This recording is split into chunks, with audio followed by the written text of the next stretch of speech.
Good morning friends, હું અજય ત્રિવેદી અને આજે આપણે ધોરણ 8 વિષય ગણિતમાં મિત્રો વાર્ષિક પરીક્ષા માટે ગાલા એસાઇનમેન્ટના એક્ઝામ્પલ શીખવાના છીએ. મિત્રો, વાર્ષિક પરીક્ષા આપણી નજીક આવી રહી છે અને સ્વાભાવિક છે કે આ પરીક્ષાની અંદર મેથ્સમાં સારામાં સારા આપણે સ્કોર કરી શકીએ એ આશયથી આપણે ગાલા એસાઇનમેન્ટના બધા જ દાખલાઓ હું તમને સોલ્વ કરાવવાનો છું. તો ચાલો શરૂ કરીએ મિત્રો. આપણે દાખલાની શરૂઆત કરીએ તો એની અંદર મિત્રો ચેપ્ટર નંબર 9 અને એનો પહેલો દાખલો જોઈએ તો સમલંબ આકારના એક ખેતરની સમાંતર બાજુઓના માપ 72 મીટર અને 28 મીટર છે. આ બે સમાંતર બાજુઓ વચ્ચેનું લંબ અંતર 50 મીટર છે. આ ખેતરને સમથળ કરવાનો ખર્ચ દર ચોરસ મીટરે 4 રૂપિયા લેખે કેટલો થાય? હવે મિત્રો આપણને અહીંયા રકમની અંદર જુઓ, સમલંબ આકારના એક ખેતર આપેલું છે એટલે આપણે પહેલા સમલંબ આકારનો ચતુષ્કોણ દોરી દઈએ. આ સમલંબ આકારના ચતુષ્કોણ આકારનું ખેતર, બરોબર. એનું નામ આપણે આપવું હોય તો આપી દઈએ A B C અને આ B, બરોબર. આ આપણું ખેતર. હવે શું કહે છે? સમાંતર બાજુઓના માપ 72 મીટર અને 28 મીટર. હવે તમે ધ્યાનથી જુઓ મિત્રો તો સમાંતર બાજુઓ આ AB અને આ CD આ બંને સમાંતર બાજુઓ છે. એમાં મોટી બાજુ આ નાની બાજુનું માપ છે 28 મીટર. રકમમાં આપણને આપેલું છે અને મોટી બાજુનું માપ આપ્યું છે સમાંતર બાજુમાં અને એ છે મિત્રો 72 મીટર. એટલે આ થયું મિત્રો 72 મીટર. પછી આપણને શું કહે છે જુઓ એની અંદર કે બે સમાંતર બાજુઓ વચ્ચેનું લંબ અંતર એટલે આ સમાંતર બાજુઓ છે AB અને CD અને એમની વચ્ચેનું લંબ અંતર એટલે આ લંબ અંતર કહેવાય. આ બરોબર, લંબ અંતર અહીંયા કાટખૂણો બનાવે અને આનું માપ આપણને આપ્યું છે 50 મીટર. આ 50 મીટર આપણને લંબ અંતર આપેલું છે અને આ પણ 50 મીટર જ થાય, બરોબર. ચાલો હવે શું કહે છે કે આ ખેતર એટલે આ આખું સમલંબ આકારના ચતુષ્કોણનું ક્ષેત્રફળ કહેવાય. એટલે મિત્રો જુઓ આપણે અહીંયા સૂત્ર લખીએ પહેલા દાખલામાં કે સમલંબ આકારના ખેતરનું, પણ આ ખેતર કેવું છે? ચતુષ્કોણ છે. કેવો? તો સમલંબ આકારનું ખેતરનું ક્ષેત્રફળ. તો એનું સૂત્ર શું થાય? સમલંબ આકારના ચતુષ્કોણનું ક્ષેત્રફળ બરાબર 1/2 ગુણ્યા, હવે જુઓ આ AB અને CD એ કેવી કહેવાય? સમાંતર બાજુઓ. તો સમાંતર બાજુઓનો સરવાળો, સમાંતર બાજુનો સરવાળો ગુણ્યા આ બે સમાંતર બાજુઓ છે એનું આ લંબ અંતર લેવાનું એટલે સમાંતર બાજુ વચ્ચેનું લંબ અંતર, બરોબર. હવે એની અંદર મિત્રો આપણે કિંમતો મૂકીએ. ચાલો, બરાબર 1/2 ગુણ્યા સમાંતર બાજુઓનો સરવાળો. તો બે બાજુઓ કઈ છે? સમાંતર. એક તો એમનો સરવાળો એટલે 28 વત્તા 72 અને ગુણ્યા સમાંતર બાજુ વચ્ચેનું લંબ અંતર એટલે આ લેવાય. અહીંયા આપણે લખવું હોય તો લખી શકાય E આ F લેવાય, બરોબર. આ AE અને BF એ લંબ અંતર કહેવાય. તો એનું માપ કેટલું છે? 50 મીટર. હવે મિત્રો જુઓ આ 1/2 ગુણ્યા આ બેનો સરવાળો કરો. 8 ને 2 10, 7 ને 2 9 ને 1 10 અને ગુણ્યા 50. હવે આપણે છેદ ઉડાડી દઈએ. જુઓ તો 2 25 દુ 50 થાય, બરાબર. આ 25 ગુણ્યા 100 કરો એટલે 2500 અને અહીંયા બધું મીટરમાં આપેલું છે એટલે એકમ કયો આવે? ક્ષેત્રફળ છે એટલે મીટર સ્ક્વેર. એટલે આ ખેતરનું ક્ષેત્રફળ મળ્યું. હવે રકમની અંદર શું કહે છે જુઓ, દર ચોરસ મીટરના 4 લેખે. એટલે એનો મતલબ એ થાય કે 1 ચોરસ મીટરનો ખર્ચ 4 રૂપિયા, તો 2500 મીટરનો ખર્ચ કેટલો? તો આપણે અહીંયા પદ મૂકીએ કે 1 મીટર સ્ક્વેર ખેતરને સમથળ કરવાનો ખર્ચ. આપણે અહીંયા સમથળ કરવાનો છે, તો સમથળ કરવાનો ખર્ચ બરાબર કેટલા રૂપિયા મિત્રો? 4 રૂપિયા કીધા છે. માટે આપણું ક્ષેત્રફળ કેટલું છે ખેતરનું? તો 2500 મીટર સ્ક્વેર ખેતરને સમથળ કરવાનો ખર્ચ બરાબર કેટલા રૂપિયા? તો બરાબર શું થાય મિત્રો? 2500 છેદમાં 1 આવે ગુણ્યા 4 છેદમાં 1. ગુણાકાર કરો ચાલો. 0 0 4 પંચા 20 નું 0 વધી પડી 2 4 દુ 8 ને 2 10. તો કેટલા રૂપિયા ખર્ચ થાય મિત્રો? જો અહીંયા 10000 રૂપિયા ખર્ચ થાય. કેટલો થશે?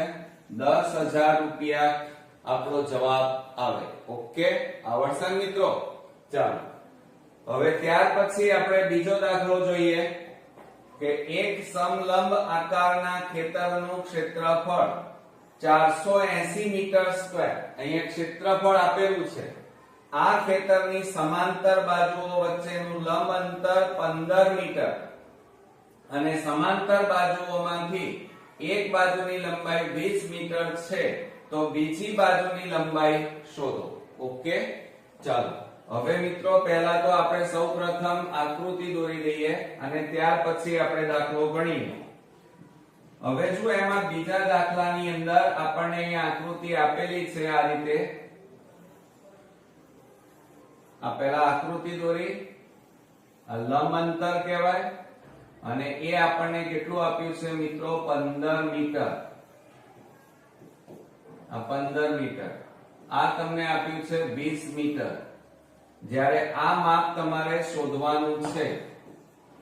બરોબર, ચાલો હવે અહીંયા નામ આપવું હોય તો આપી શકાય. A B C અને આ D અને આ અહીંયા લંબ અંતર AE થયું. હવે મિત્રો જુઓ, આપણે સમલંબ આ રીતે ચતુષ્કોણ આપેલું છે. એનું સૂત્ર શું થાય? તો એ આપણે લખી કાઢીએ. અહીંયા ખેતર શબ્દ હવે નહીં લખીએ આપણે, તો શું લખાય? સમલંબ આકારના ચતુષ્કોણનું ક્ષેત્રફળ બરાબર 1/2 ગુણ્યા સમાંતર બાજુઓનો સરવાળો ગુણ્યા સમાંતર બાજુ વચ્ચેનું લંબ અંતર. હવે એની અંદર આપણે કિંમતો મૂકીએ. ચાલો જુઓ, આપણને અહીંયા મિત્રો તમને રકમની અંદર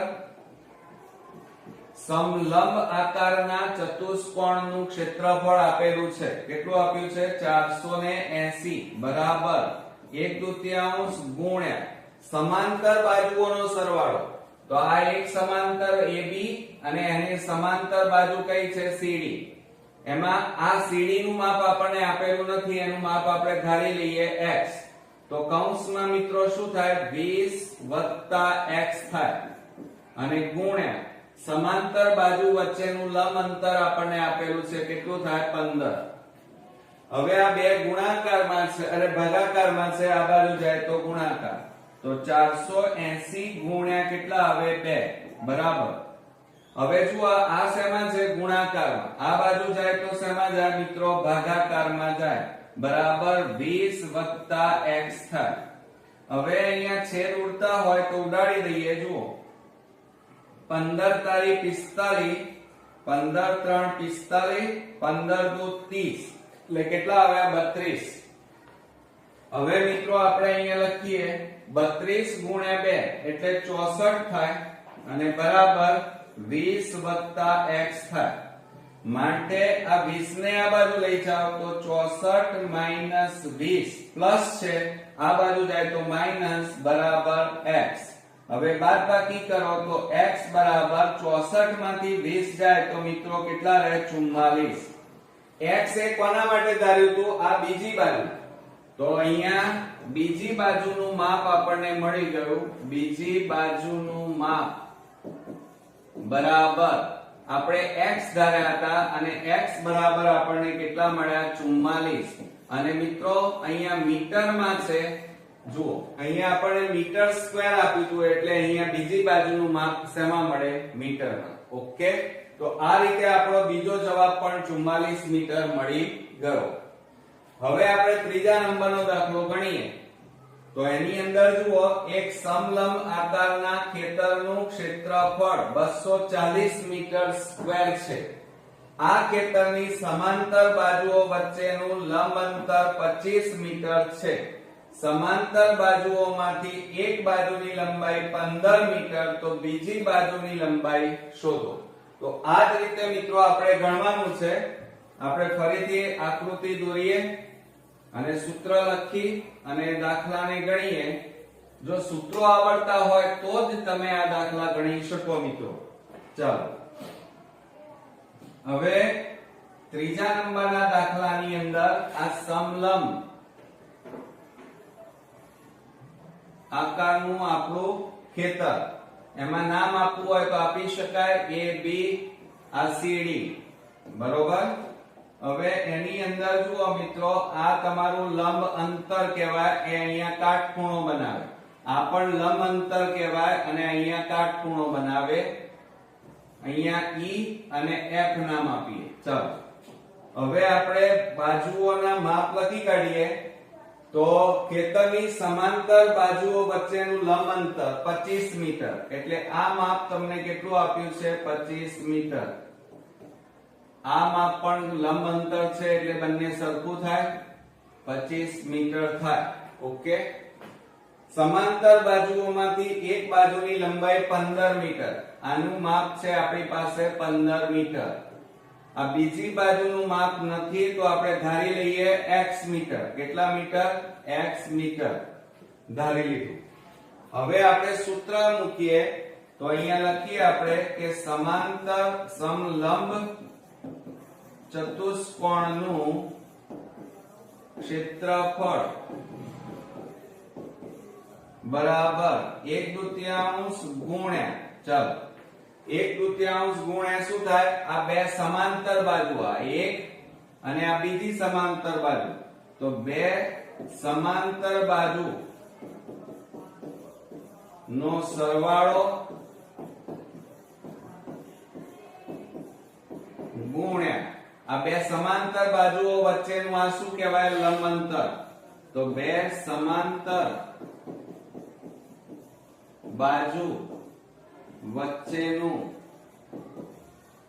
લંબ અંતર. બરોબર.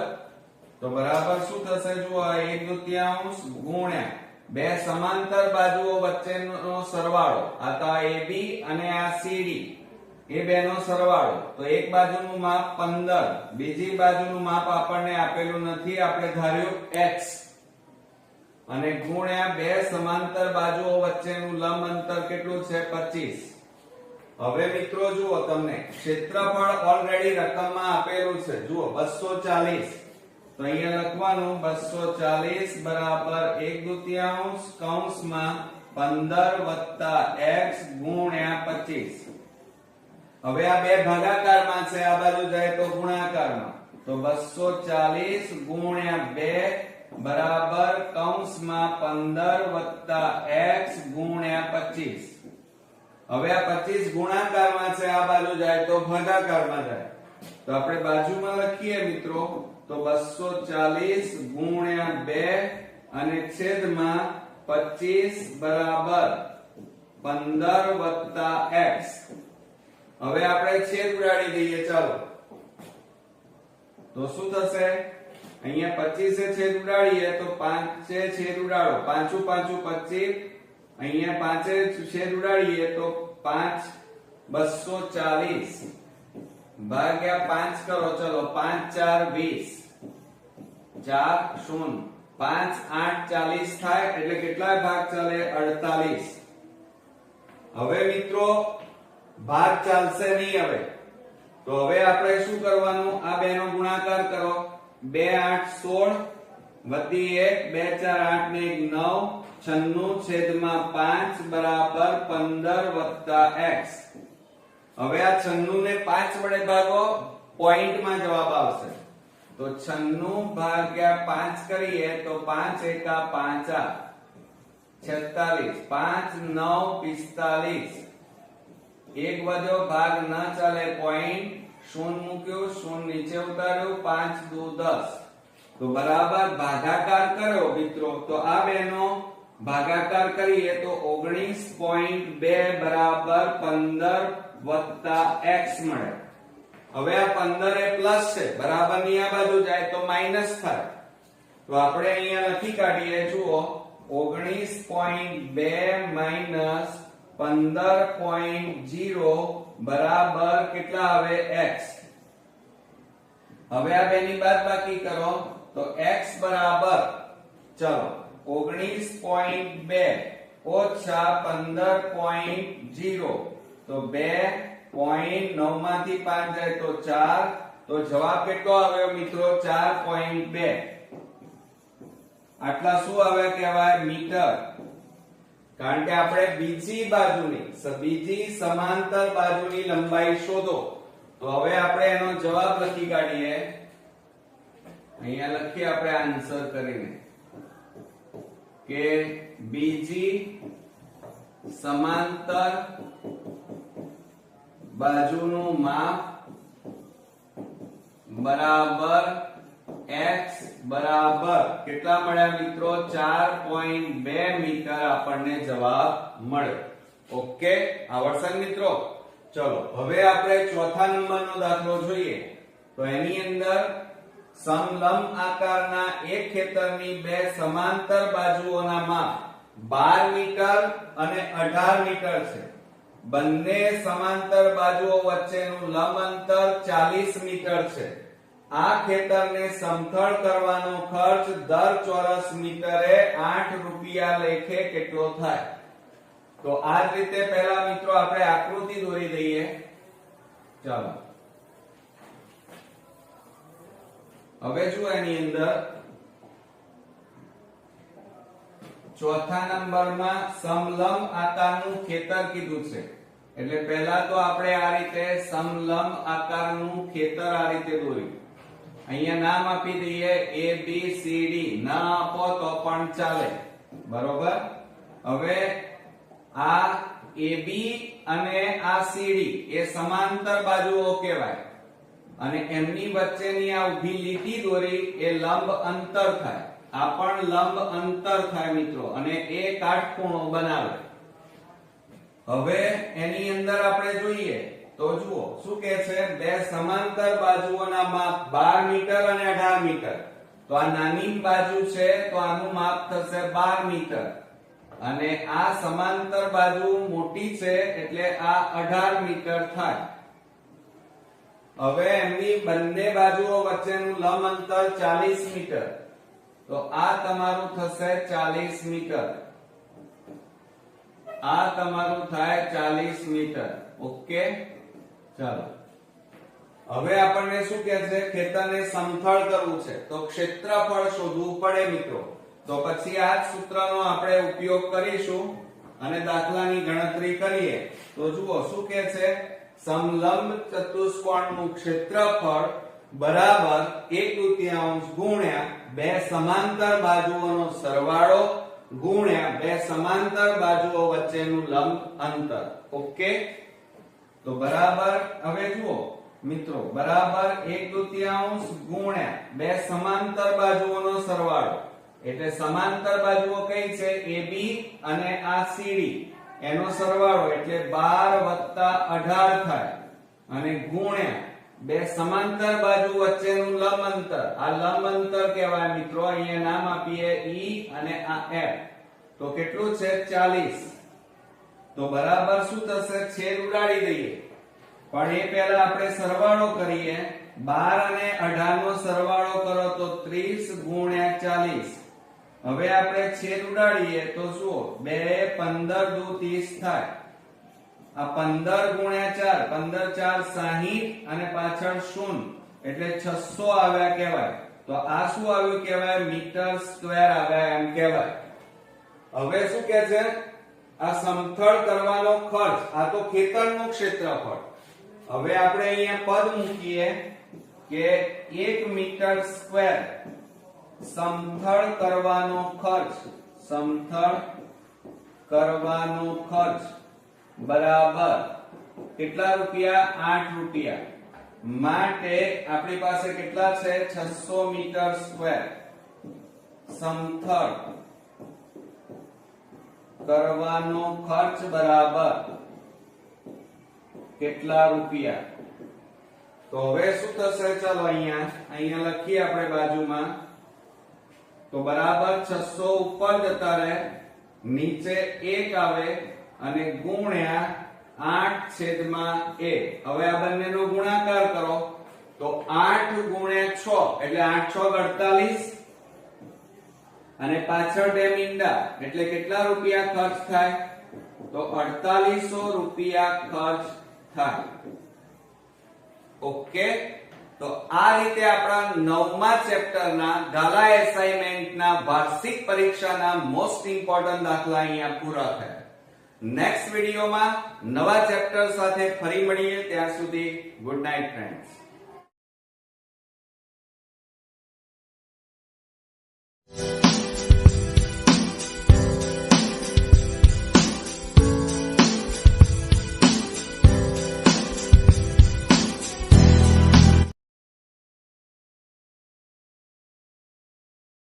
હવે મિત્રો આપણે સ્વાધ્યાય 7 ના ખૂબ જ અગત્યના દાખલાઓ જોઈએ. તો એમાં જુઓ, પહેલો દાખલો જોઈ લઈએ આપણે. એની અંદર જુઓ કે એક કબાટની છાપેલી કિંમત 8100 રૂપિયા છે. વેપારીએ છાપેલી કિંમત પર 10% વળતર આપ્યું હોય તો કેટલું વળતર આપ્યું ગણાય? હવે જુઓ, અહીંયા આપણને છાપેલી કિંમત એટલે મૂળ કિંમત કહેવાય. હવે આપણને રકમની અંદર મૂળ કિંમત આપી છે અથવા એને છાપેલી કિંમત પણ કહેવાય અને એ છે 8100 રૂપિયા એટલે કે 8100 રૂપિયા. એમાં વળતર આપવામાં આવે છે, વળતર બરાબર 10%. તો કેટલું વળતર આપ્યું ગણાય? એટલે આપણે વળતર શોધવાનું છે. વળતર ટકામાં છે, ટકા હંમેશા 100 એ નીકળે. તો આપણે અહીંયા પદ મૂકવાનું મિત્રો કે 100 રૂપિયાની મૂળ કિંમત પર વળતર બરાબર કેટલા? 8100 રૂપિયા. વળતર કેટલું છે મિત્રો? જુઓ અહીંયા આપણને 10% આપેલું છે એટલે 10 રૂપિયા. માટે મૂળ કિંમત કેટલા રૂપિયા છે? 8100 રૂપિયા ની મૂળ કિંમત પર વળતર બરાબર કેટલા રૂપિયા? બરોબર. તો 8100 છેદમાં 100 આવે અને ગુણ્યા 10/1 થાય. હવે આપણે છેદ ઉડાડી દઈએ. જુઓ તો આ મીંડે ઉડી ગયા. તો બરાબર કેટલા મળ્યા આપણને? 810 રૂપિયા શું મળ્યું કહેવાય? વળતર મળ્યું એમ કહેવાય. તો આ રીતે મિત્રો આપણો પહેલો જવાબ મળ્યો 810 રૂપિયા.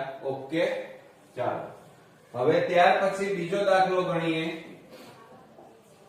કે ફર્નિચરના વેપારીએ 50000 રૂપિયાનું ફર્નિચર મંગાવ્યું, 8% જીએસટી ચૂકવ્યું.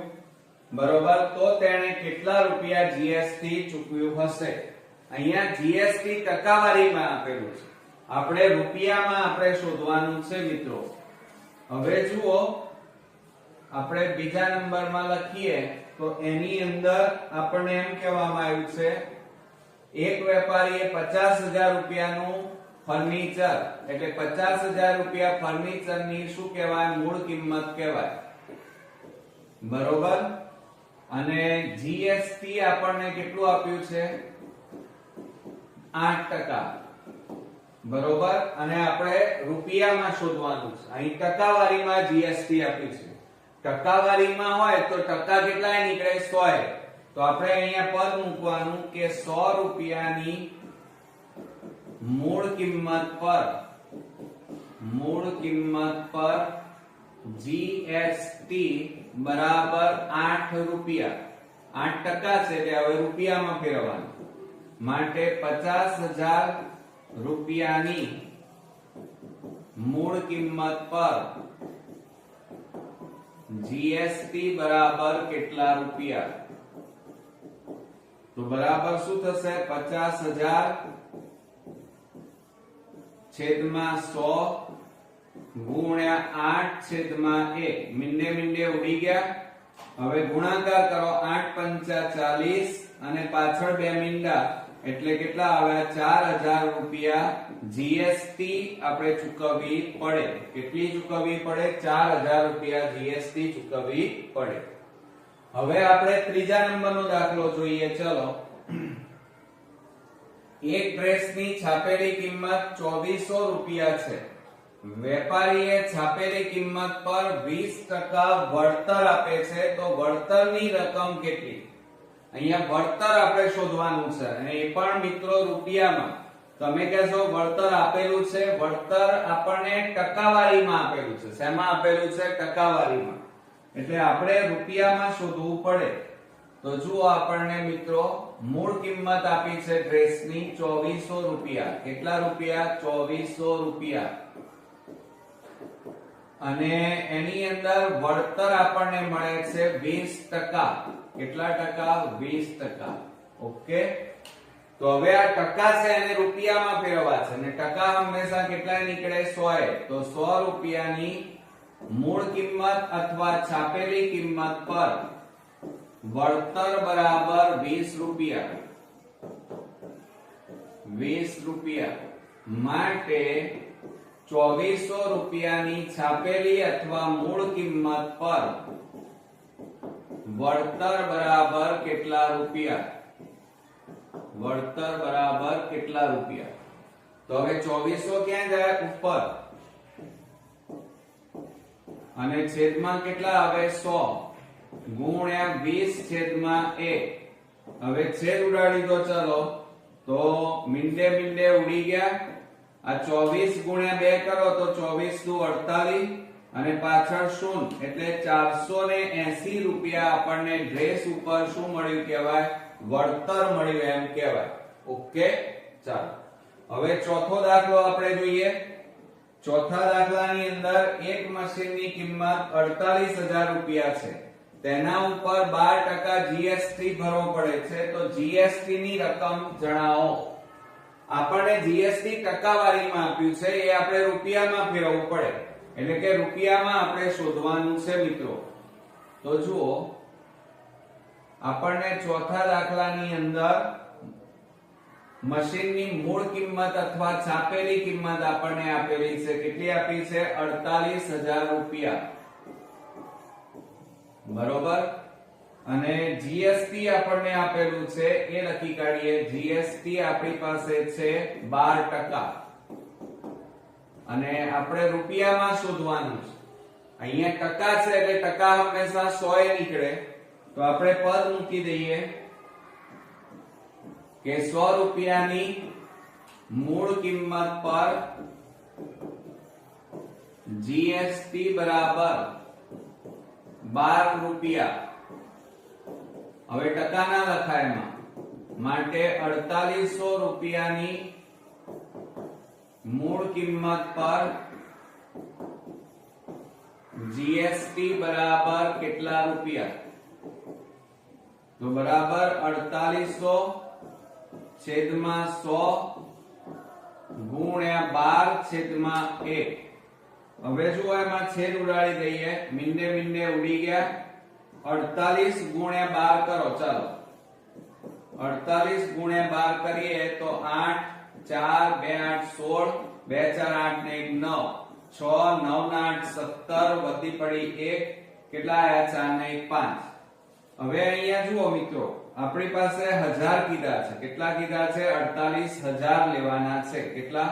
48,000. એટલે 480 વધ્યા, એટલે આ કેટલો આવ્યો ગુણાકાર 576 અને પાછળ એક શૂન્ય વધ્યું હતું એટલે 5760 રૂપિયા આપણે જીએસટી ચૂકવવી પડે. બરોબર, કેટલી ચૂકવવી પડે? 5760 ચૂકવવી પડે. તો આ રીતે આપણા ખૂબ જ અગત્યના દાખલાઓ અહીંયા પૂરા થયા. નેક્સ્ટ વિડીયોમાં પાછા નવા દાખલાઓ સાથે ફરી મળીએ. ત્યાં સુધી ગુડ નાઇટ ફ્રેન્ડ્સ.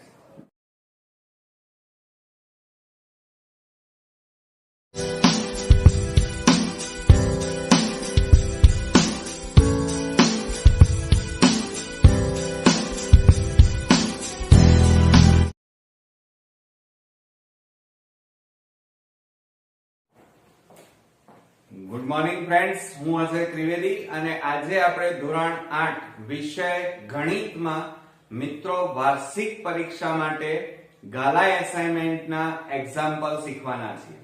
મિત્રો, વાર્ષિક પરીક્ષા આપણી નજીક આવી રહી છે અને સ્વાભાવિક છે કે આ પરીક્ષાની અંદર મેથ્સમાં સારામાં સારા આપણે સ્કોર કરી શકીએ એ આશયથી આપણે ગાલા એસાઇનમેન્ટના બધા જ દાખલાઓ હું તમને સોલ્વ કરાવવાનો છું. તો ચાલો શરૂ કરીએ મિત્રો. આપણે ચેપ્ટર 12 માં પહેલા નંબરનો દાખલો જોઈએ, અવયવ પાડો. અને એની પહેલી રકમ છે 25x² - 40x + 16 આપેલા છે. હવે જ્યારે આવું આપેલું હોય ત્યારે કેટલીક શોર્ટ ટ્રીકો તમારે વાપરવાની. જુઓ, એમાં 25x² - 40x અને પ્લસ આપણને 16 આપેલા છે. હવે આ રીતે ત્રણ પદ આપેલા હોય, અવયવ પાડો એમ કીધેલું હોય, ત્યારે તમારે શું કરવાનું મિત્રો? હંમેશા પહેલું અને છેલ્લું પદ તમારે ખાસ જોવાનું. આ પ્રથમ પદ અને આ અંતિમ પદ. 25 છે અહીંયા, તો 25 નું વર્ગમૂળ કેટલું થાય? 5. આ 16 છે, 16 નું વર્ગમૂળ કેટલું થાય? 4. અને એને મિત્રો 2 વડે ગુણવાના. આ ત્રણેયનો ગુણાકાર કરો, 5 4 20, 20 દુ 40. તો અહીંયા વચ્ચે મધ્યમ પદ જોવાનું, આવી ગયું 40. એટલે એનો મતલબ એ થયો કે આ પૂર્ણ વર્ગ પદાવલી છે.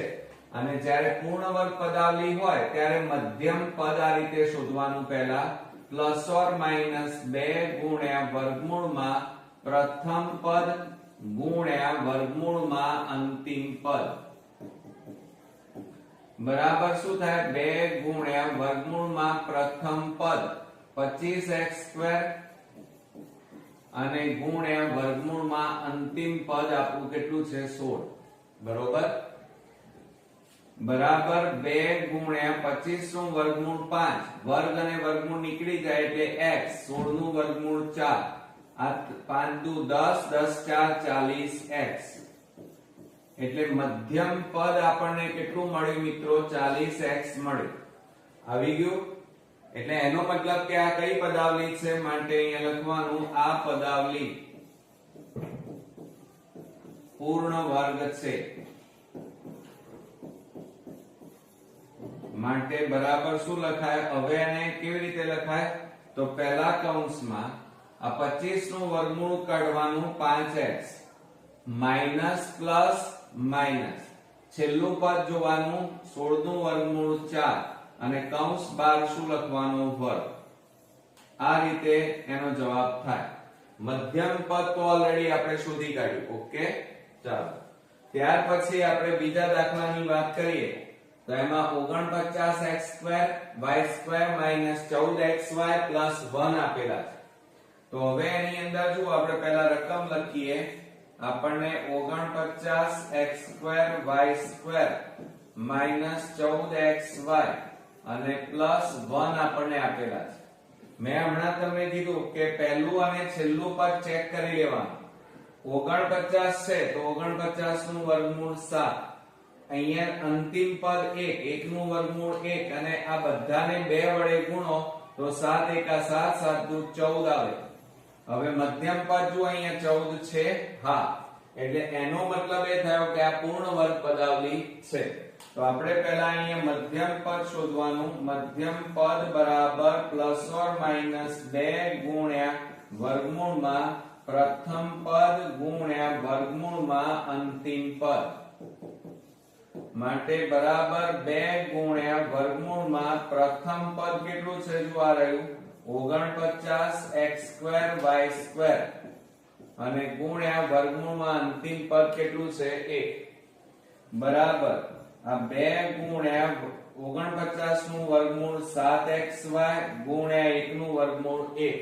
હવે આ બધાનો ગુણાકાર કરો તો 7 દુ 14 એકા 14 એટલે 14xy થાય. જો આવી ગયા 14xy મધ્યમ પદ મળી ગયું એટલે એનો મતલબ કે આ પદાવલી પૂર્ણ વર્ગ છે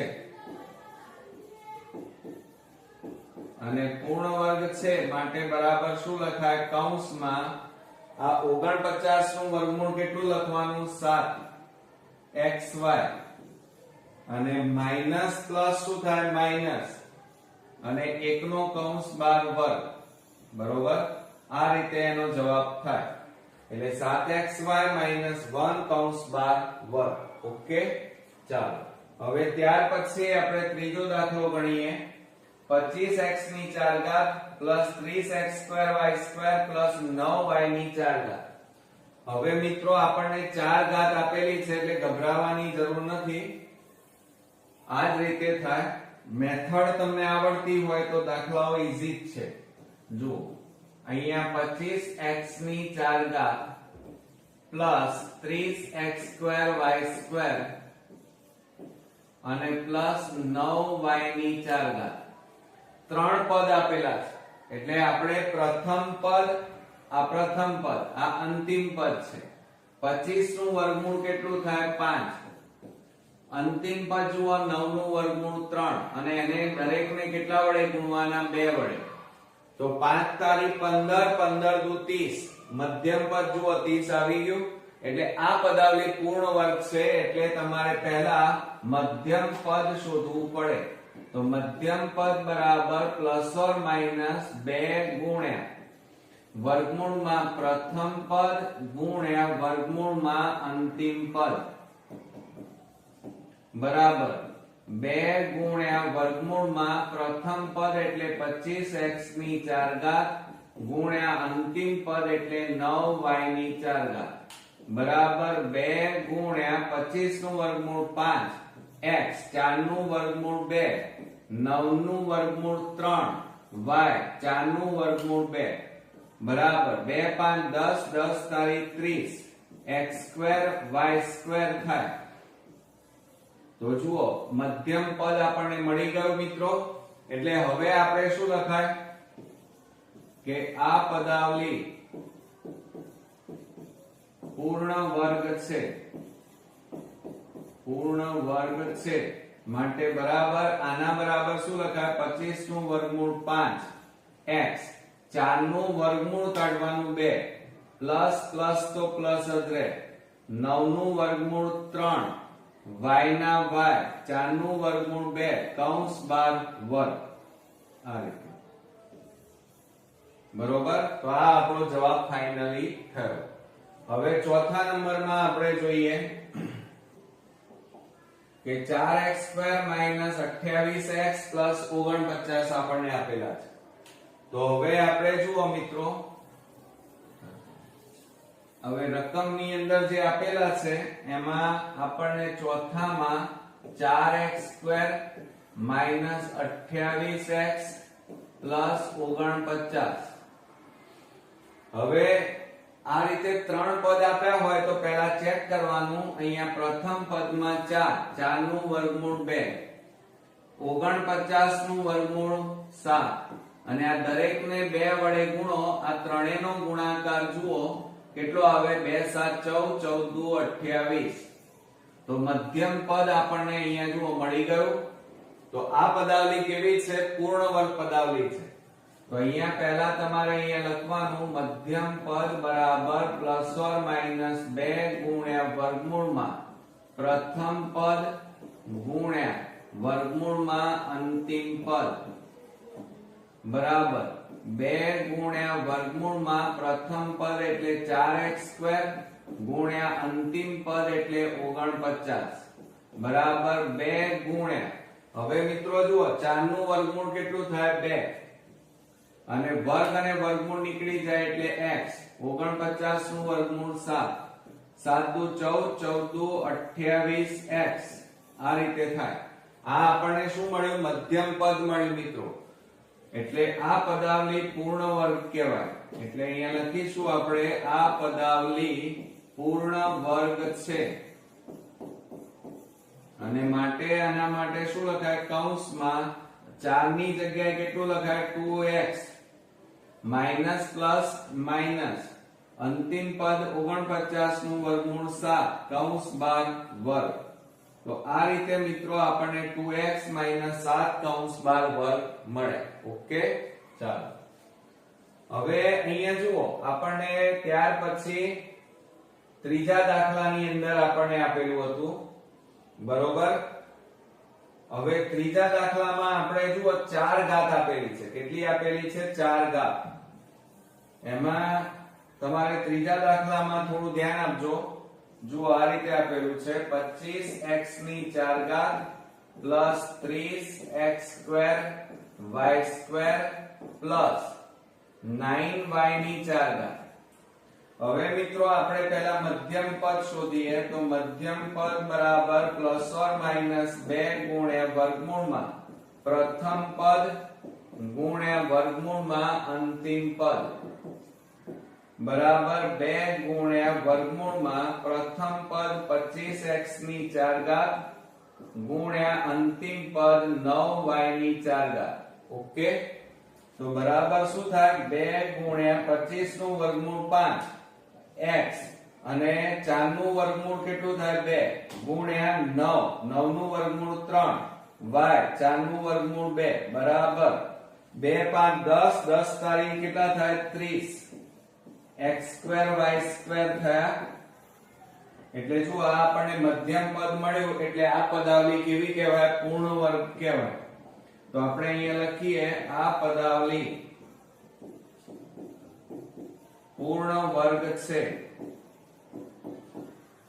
અને માટે એનો જવાબ કેવો લખાય? ધ્યાન આપજો. બરોબર, 25 નું વર્ગમૂળ 5 x 4 નું વર્ગમૂળ 2 પ્લસ પ્લસ તો પ્લસ 9 નું વર્ગમૂળ કેટલું થાય? 3 y 4 નું વર્ગમૂળ 2 અને કૌંસ બાર વર્ગ. આ રીતે જવાબ થાય. ઓકે, આવડશે ને? ચાલો હવે આપણને કહે છે ભાગાકાર કરો. x² + 2x - 3 ભાગ્યા x - 1 આપણને આપેલા છે.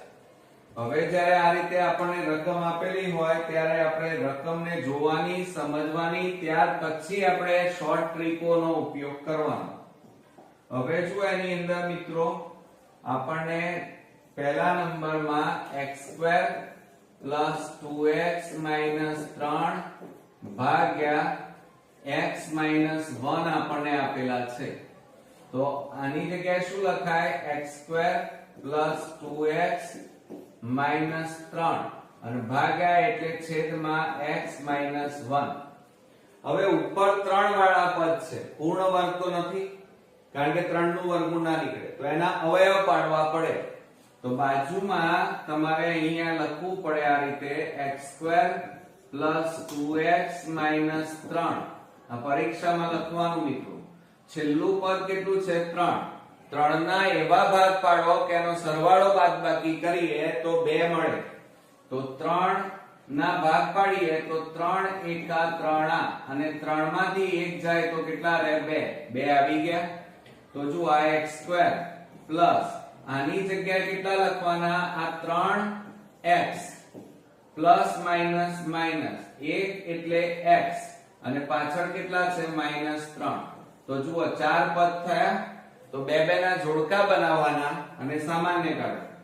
આ બે માંથી x સામાન્ય, તો કૌંસમાં x + 3 માઈનસ આ બે માંથી 1 સામાન્ય કાઢો તો x માઈનસ માઈનસ પ્લસ અને અહીંયા કેટલા વધે? 3. તમે જુઓ બંને કૌંસ કેવા આયા? સમાન. તો એને સામાન્ય કાઢો x + 3 અને બીજા કૌંસમાં x - 1. આ એના અવયવ આવે. તો એ હવે આની જગ્યાએ તમારે લખવાના. તો બરાબર શું લખાય? x + 3 અને x - 1 અને છેદમાં x - 1. આ x -1 ઉડી જાય તો તમારો જવાબ કેટલો આવ્યો x + 3 આવ્યો. ઓકે, ચાલો હવે આપણે બીજા દાખલા તરફ આગળ વધીએ. બીજા દાખલાની અંદર રકમ આપી છે x² - 7x + 12 ભાગ્યા x - 3. આ રીતે આપણને આપેલું છે. તો આને લખાય કેવી રીતે? તો જુઓ, આ x² - 7x + 12 અને ભાગ્યા એટલે છેદમાં કેટલા આવે? x - 3 આવે. હવે મિત્રો જુઓ, આના આપણે ભાગ પાડવા પડશે, અવયવ પાડવા. તો બાજુમાં લખવાનું x² - 7x + 12. આના તમે અવયવ પાડો તો અંતિમ પદ જુઓ, અહીંયા 12 છે તો 12 ના ભાગ પાડીએ કે જેથી એનો સરવાળો બાદબાકી કરો તો 7 આવવા જોઈએ. 12 કયા ઘડિયામાં આવે? તો 4 તરી 12 થાય. 4 3 12 અને 4 + 3 કરો તો કેટલા થાય? 7. મળી ગયા 7. તો હવે આપણે અહીંયા લખવાનું x² - 7 ની જગ્યાએ હવે આ લખવાના 4x minus plus minus 3x અને છેલ્લે અંતિમ પદ પ્લસ 12. હવે આ બે ના જોડકા બનાવી સામાન્ય કાઢો. આ બેમાંથી x સામાન્ય તો x - 4 માઈનસ 3 સામાન્ય તો x માઈનસ પ્લસ માઈનસ 3 4 12. હવે તમે જુઓ, આ બંને કૌંસ કેવા આયા? સમાન. તો એને x - 4 અને બીજા કૌંસમાં આ x અને આ -3 થાય. તો આ રીતે મિત્રો જુઓ આપણો આ અવયવ પડે. એ હવે તમારે આની જગ્યાએ લખવાના. તો અહીંયા લખવાનું x - 4 અને x - 3 અને છેદમાં x - 3 બરાબર. હવે આ બંને સરખા છે એટલે ઉડી જાય. તો વધ્યા કેટલા? x - 4 વધ્યા. તો આ આપણો ફાઇનલી જવાબ આપણને કેટલો મળ્યો મિત્રો? x - 4. ઓકે, ચાલો હવે આપણે આ પૂછી નાખીએ. હવે આપણે ત્રીજો દાખલો ગણીએ. જો એની અંદર આપણને એમ કીધું છે ત્રીજા દાખલામાં કે 4x² y² -9 અને ભાગ્યા 2xy + 3. આ રીતે આપણને આપેલું છે. તો હવે જુઓ મિત્રો, પહેલા તો સૂત્રો પણ તમને મોઢે આવડતા હોવા જોઈએ. અહીંયા 4x² y² એમના m -9 અને છેદમાં ભાગ્યા એટલે છેદમાં 2xy પ્લસ કેટલા છે? 3. હવે ઉપરની રકમ જુઓ, વચ્ચે માઈનસ છે અને વર્ગ છે તો આ a² - b² આ સૂત્રની મદદથી લખાય. a - b અને a + b આ સૂત્રનો ઉપયોગ કરવો પડે તમારે. બરોબર. તો હવે આ સૂત્રની મદદથી આના ભાગ પાડો તો શું લખાય? જુઓ, 4x² y² -9 તો પહેલા કૌંસનો વર્ગ માઈનસ બીજા કૌંસનો વર્ગ. અહીંયા 4 ની જગ્યાએ કેટલા લખવાના? 2xy. 9 ની જગ્યાએ કેટલા લખવાના? 3. હવે બંને બાજુ વર્ગ અને વચ્ચે માઈનસ એટલે એક વખત માઈનસ એક વખત પ્લસ. 2xy -3 અને 2xy + 3 થાય. તો એ જે આવ્યા એ હવે આની જગ્યાએ લખવાના મિત્રો. આ તમારા અવયવ પાડ્યા કહેવાય આટલા. એ હવે અહીંયા લખીએ આપણે તો 2xy -3 2xy + 3 અને છેદમાં 2xy + 3. બરોબર. હવે મિત્રો સરખી રકમ જો આ બંને ઉડી જાય તો વધ્યા કેટલા? 2xy -3. આ આપણો ફાઇનલી જવાબ આપણને મળે. ઓકે, ચાલો હવે આપણે ચોથા નંબરનો દાખલો ગણીએ. આપણને ચોથામાં રકમ આપી છે x² + 7x + 10 અને ભાગ્યા x + 2 આપણને આપેલા છે. બરોબર. તો આના બરાબર શું લખાય? જુઓ, આ x² + 7x + 10 એમના એમ અને ભાગ્યા એટલે છેદમાં કેટલા આવે x plus 2 આવે. હવે જુઓ આટલું થઈ જાય. હવે આ ઉપરના જે ભાગ પડેલા છે એના અવયવ પાડવા પડે. 3 પદ છે તો એના અવયવ પાડીએ આપણે બાજુમાં. જુઓ હવે કેટલા છે ઉપર એ પહેલા લખી કાઢીએ.